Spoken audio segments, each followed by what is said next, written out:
What did you make of Bernanke's comments? We just heard from Peter Cook that he was characteristically difficult to decipher.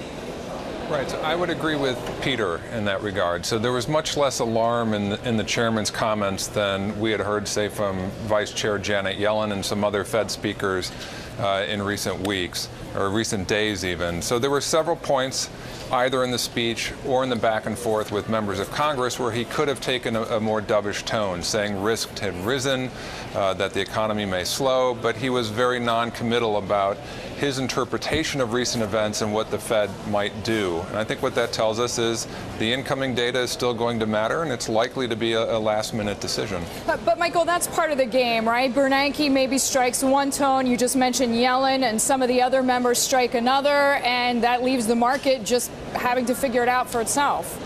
Well, that's right. So he's the one person who has the ability to speak for the entire committee. Everybody else has to speak for themselves. So he may very well just be saying, look, I don't want to front run the committee. I don't want to put out information there that would lead the market to make a conclusion that the committee hasn't taken. So it's best, from his point of view, just to remain non-committal and make the decision in ordinary time at the meeting. Michael, hold tight there. Linda, so glad you're here, first of all. Nice to see you in person. Was the Chinese cut a surprise to you? We've been following this data, following this story that China may be slowing, and then actually when I woke up and saw it via Twitter, I was like, wow, okay, they moved.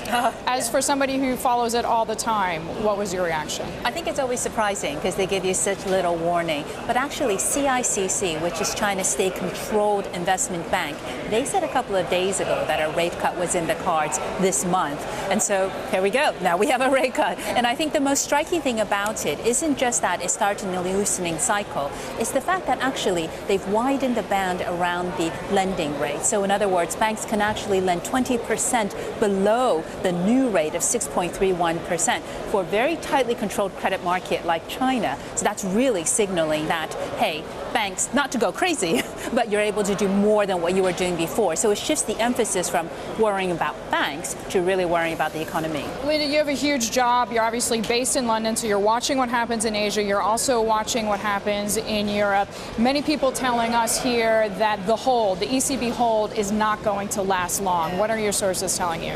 Yeah, very similar things, which is if you watched the press conference yesterday, it was all about hints. So the biggest hint was increased downside risks to growth. And hey, inflation above 2% target, but don't worry, those are balanced. That's pretty much saying we're going to loosen. And in fact, economists that I've spoken to, they're factoring in a 50 basis point cut by the end of this year. But Deirdre, the other thing that is very important for the ECB, and we didn't get a strong hint of this, but this is crucial. If there is a bank run, can the ECB do something? Draghi says they have the tools, and they actually do. That's something to watch.